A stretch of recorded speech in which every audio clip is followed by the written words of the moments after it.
இந்த மாட்டு பொங்கல் வந்தாலே நம்ம இன்ஸ்டாகிராம் டோலிஸ் இந்த ரீல்ஸுங்கிற பேர்ல வீரத்தமிழ்ச்சிங்க டாக்ஸை போட்டு இந்த மாட்டு மேல நின்று இந்த மாட்டு எடுக்கிற மாதிரி ரீல்ஸ் எடுத்து போடுவாங்க.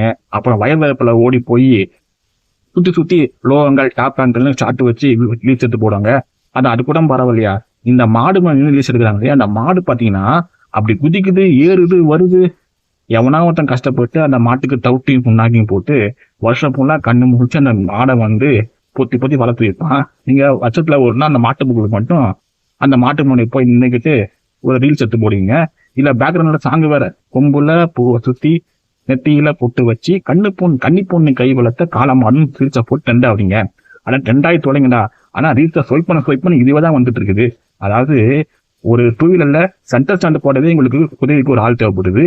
இவங்க வீரத்தமிழ்ச்சான் பாட்டு டோலிஸ். அது வரை பாக்கிறதுக்கு நம்ம ஒரு நாட்டு மாடுமே தெரியல. இந்த பாகுபலி படத்துல பிரபாஸ் வந்து அடங்குவாரு அந்த மாதிரி குஜராத் முரட்டு மாடா தெரியுது, வடக்கான் மாடா தெரியுது. நீங்க மட்டும் ரீல்ஸ் போடுற பக்கத்துல போய் அது உங்களுக்கு மேல போட்டுற போது கொஞ்சம் ஜாக்கிரதையா ரீல்ஸ் போடுங்க. அனைவருக்கும் இனிய மாட்டு பொங்கல் நல்வாழ்த்துக்கள்.